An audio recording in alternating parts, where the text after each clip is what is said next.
1억 얘기를 진짜 많이 한단 말이에요. 1억을 모아야 된다. 1억이 가지는 의미가 뭐길래 이렇게 1억을 강조하는 건가요? 1억을 달성을 하면요 자신감이 생깁니다. 그런 사람들의 특징은 이제 앞으로 2억도 모을 수 있고 3억도 모을 수 있다는 그런 자신감이 생깁니다. 두 번째는 파이프라인이 생깁니다. 1000만 원이 있을 때는 10% 수익 내봤자 100만 원밖에 안 되잖아요. 그렇죠. 근데 1억에서 10%는 1000만 원이죠. 똑같은 수익률이라도 증가시키는 자산의 크기가 달라버리죠. 예를 들어서 1억이 생긴다고 하면은 국내 주식 고비당주에 2,500, 해외 주식 S&P 500에 한 2,500, 부동산 리츠 한 2,500, 채권에 한 2,500. 물론 단기적으로는 약간 뭐 손실이 날 수도 있을지 모르겠지만은 2년, 3년, 4년 가져가 보면은 적금보다는 2배, 3배 높은 수익을 냅니다. 돈이 돈을 버는 구조를 만들어주는 거죠. 그게 1,000만 원일 때도 물론 자동적으로 굴러가는 시스템을 만들 수 있지만은 그 수익의 크기가 1억 정도 됐을 때부터 굉장히 커진다는 거죠. 그것뿐만 아니라 투자의 기회도 많이 생겨요. 예를 들어서 1억 정도 되면은 부동산을 살 수도 있잖아요. 그런데 1,000만 원, 2,000만 원 가지고는 안 되잖아요. 쉽지가 않죠. 그러니까 1억 정도 되면은 자산을 통해서 굴릴 수 있는 기회도 많아지고 불릴 수 있는 기회도 많아져요. 그런 의미에서 저는 1억을 좀 빨리 만들어라 이렇게 말씀드리고 싶습니다. 그러면 작가님이 생각하시기에 어느 정도 기준의 나이까지 1억을 모아야 괜찮은 거다라고 할 수 있을까요?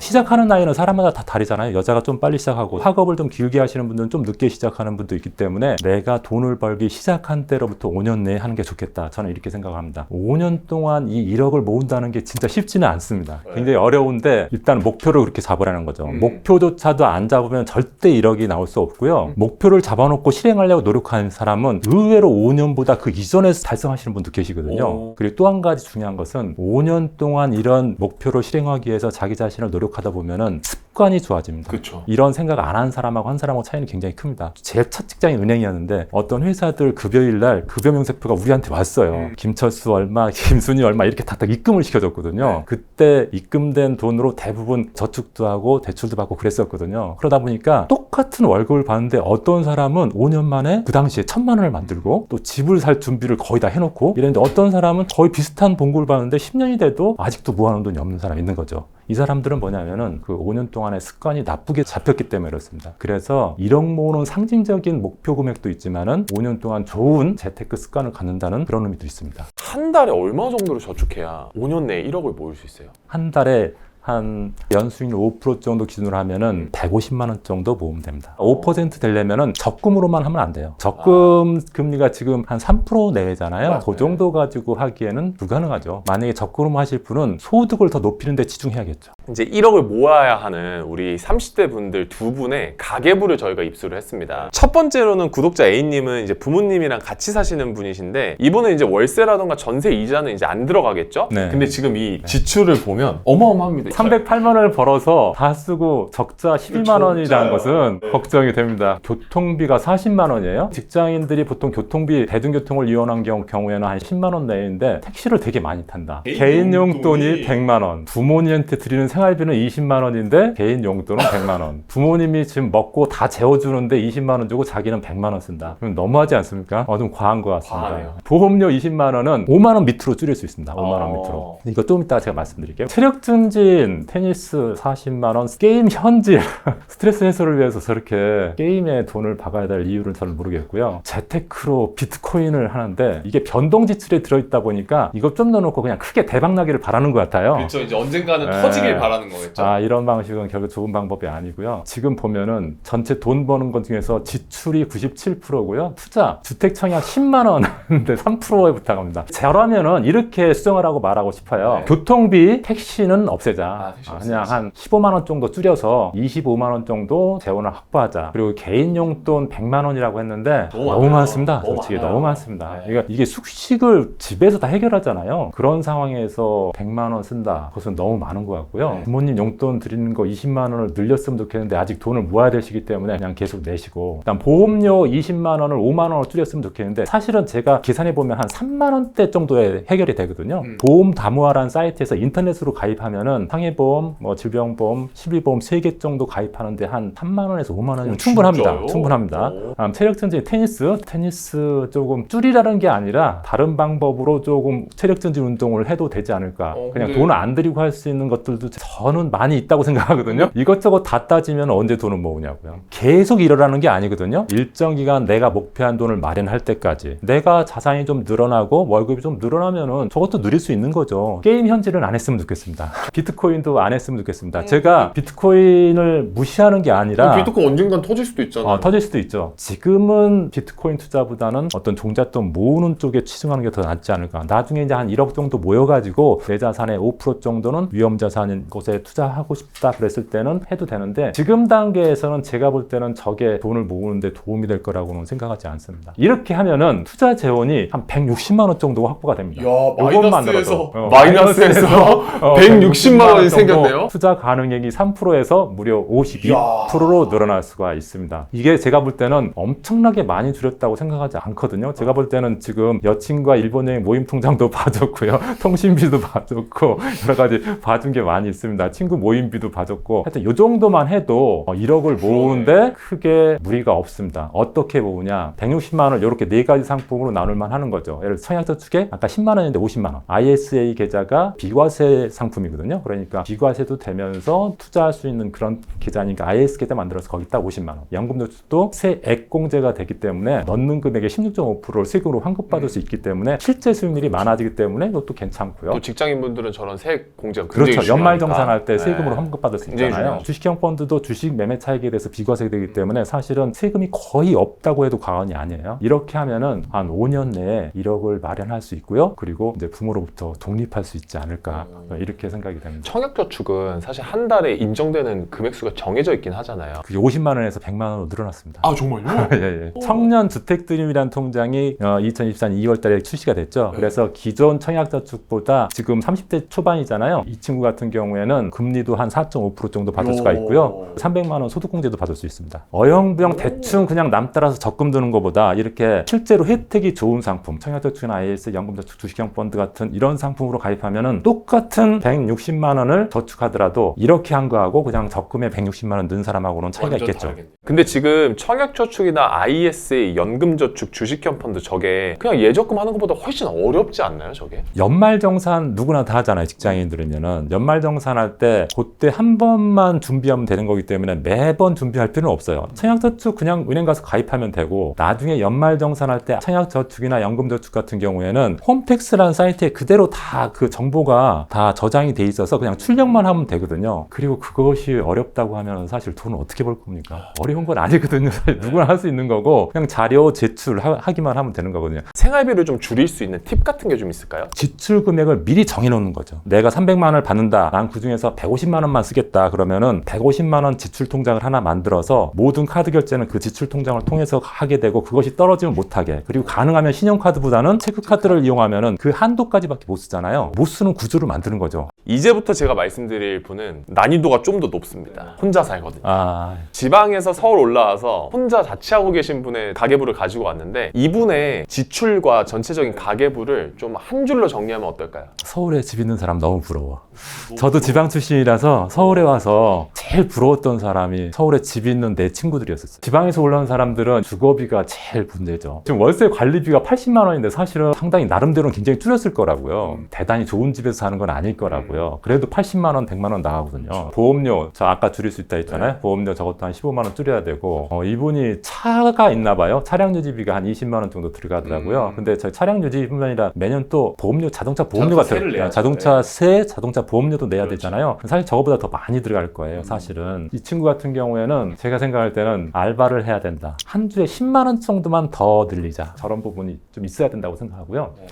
월세가 80만 원인데 30만 원을 줄일 수 있습니다. 30만 원으로. 어떻게 줄일 수 있어요? 중소기업 청년 전세자금 대출 받을 수 있거든요. 중기청 대출 받으면은 전세 대출 이자율이 1.5%밖에 안 합니다. 그러니까 1.5%면은 한 달 기준으로 보면 12만 5천 원이거든요. 그러면은 그 수준에 맞는 뭐 전세를 구입하라. 월세로 살지 말고. 물론 서울에서 그런 전셋집을 찾기는 쉽지 않겠지만은 조금 약간 외곽으로 나간다든지 친구하고 같이 살면서 좀 전세를 구한다든지 그런 방식을 통해서 그 비용을 줄이면은 관리비 포함하면은 30만 원이면 되지 않을까요? 그 다음에 개인 용돈 50만 원인데 조금만 줄이십시다. 식비 생활비가 따로 있어 밑에. 그렇게 따지면 지금 저거 110만 원 돈이거든요. 그까지 다 합하면은. 그리고 보험료 20만 원, 5만 원으로 낮추자. 아까 말씀해주신 제가 보험 담보화에서 한 5만 원 밑으로 낮춰서 가입하고요. 기존에 있던 저거 해약해도 됩니다. 해약할 때도 바로 해약하지 마시고 자동이체만 해지해 놓으십시오. 그러면은 2달까지는 보험 효력이 있거든요. 네, 그다음에 체력 증진 활동 당연히 해야 되고요. 뭐 나머지에서 차량 유지비, 제가 생각할 때는 차를 없애야 될까요? 쏘카를 하면 안 될까요? 필요할 때만 쓸 수 네, 있게. 필요할 때만. 식비 있잖아요. 식비가 지금 배달이 7이거든요. 저기서 더 줄일 수는 없을까요? 40만 원에서? 저도 그러고 싶었는데요. 네. 사실 먹는 거 가지고 그러고 싶지 않아서. 개인의 기본권이 그리고 걸려있으니까. 또 한 가지는 개인적으로 뭘 차려 먹는다는 시간도 생각을 해야 돼요. 시간이 돈이잖아요. 그래서 제가 알바하라고. 그렇게 해서 이 친구 같은 경우에는 125만 원 정도를 확보할 수 있고요. 기존에 40만 원 주택 청약하고 내 집 마련 10만 원, 30만 원 넣고 있잖아요. 그것까지 합하면 165만 원을 저축할 수 있죠.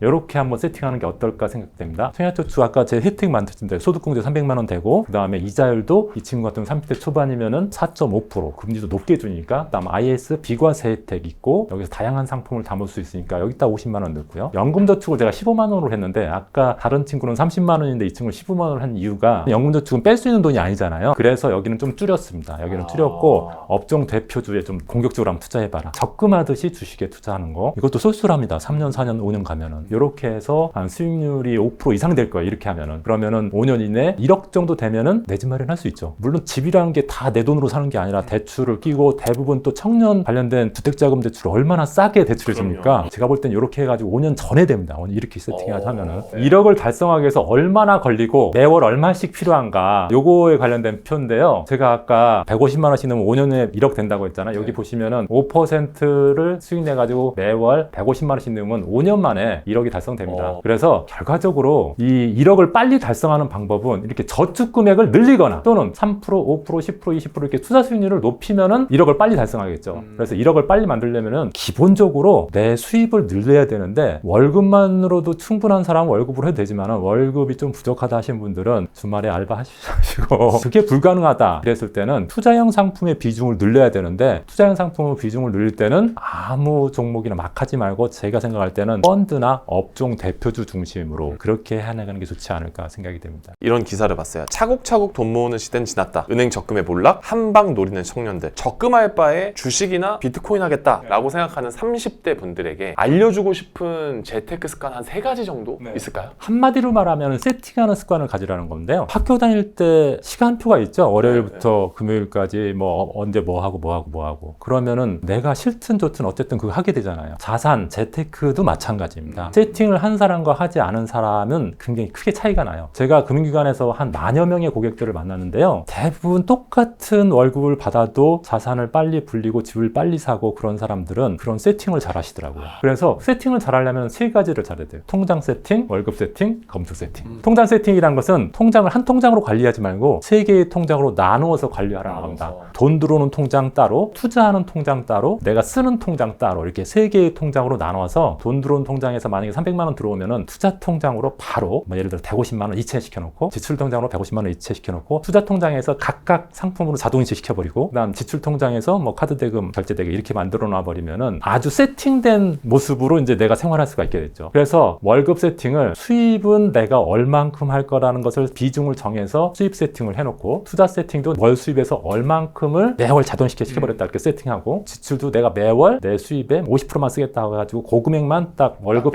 지출 통장에 넣어놓고 그것만 쓰게. 요게 기본적인 월급 세팅입니다. 그 다음에 한 번씩 검증을 해야 되는데, 가계부 쓰기 힘들다 했잖아요. 너무 힘들죠. 저도 해봤지만은 오래가지 못해요. 맞아, 오래가지 못하고. 근데 월 한 번만 쓰자고. 월 한 번만. 저는 그걸 월계부라고 하는데, 구체적으로는 현금 수지표하고 자산 상태표입니다. 현금 수지표는 뭐냐면 가계부라고 좀 전 보여주는 거, 구독자 A, B 그것처럼 한 달에 한 번 그 차트 하나 작성하는 거예요. 이번 달에 수입 얼마 들어왔는지 요거 적어보는 거죠. 엑셀로 하나 만들어 놓으면은 그거 가지고 계속 쓰시면 됩니다. 그리고 요즘에는 모바일로 그런 거 만들어지는 데가 되게 많이 있더라고요. 그거 참 잘 돼 있는 거 하나 받아가지고 그거 쓰시면 돼요. 그거 하는데 5분도 안 걸립니다. 그다음에 자산 상태표라고 해서 전월 자산하고 금월 자산하고 얼만큼 늘어났는지, 예를 들어 적금을 넣었으면 적금이 얼만큼 늘어났는지, 펀드를 넣었으면 펀드 자산이 얼만큼 늘어났는지, 그거 금융상품 또 부동산 이렇게 나눠서 이렇게 할 수 있거든요. 서식은 제가 쓴 책 월급 세팅법에 나와 있기도 하고요. 검색하면은 또 정리되어 있는 것들이 있거든요. 그런 거 보셔도 되고, 서식이 꼭 중요한 건 아니죠. 내가 저런 걸 한번 서식을 하나 만들어서 매월 한 번씩 검증하면 된다. 하고 있다는 게 이제 의미가 있는 거죠.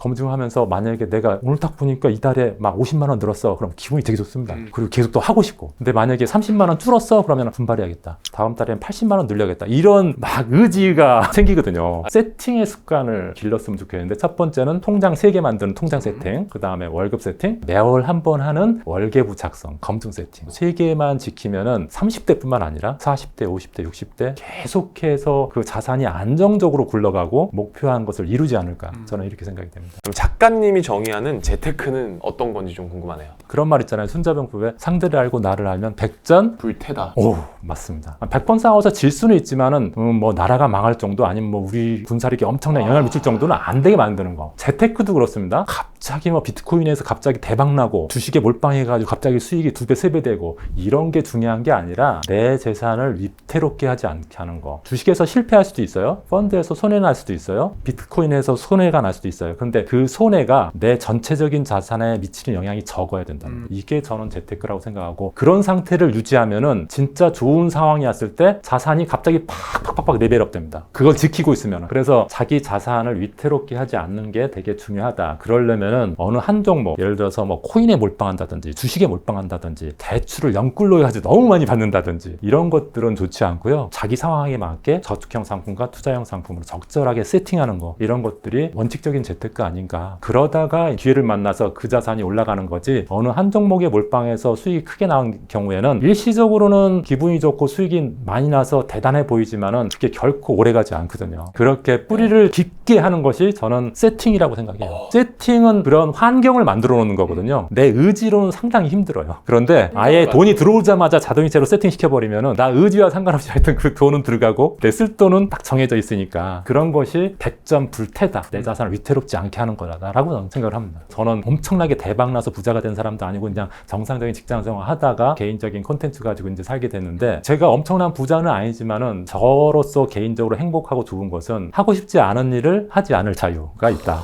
그리고 하고 싶은 것을 할 수 있다. 직장 다닐 때 사실은 저 고객들 만나는 거 되게 힘들어 했거든요. 그런 것을 하지 않을 자유. 그리고 이렇게 이런 자리에서 내가 하고 싶은 얘기를 이렇게 할 수 있는 굉장히 큰 기쁨들, 이런 것들에 대해서 저는 굉장히 감사하게 생각하는 게 그 기반이 저런 재테크가 아니었나. 대단한 재테크가 아니라 대단한 뭐 대박 큰 갑부가 아니라도 행복할 수 있지 않을까, 저는 이렇게 생각을 합니다.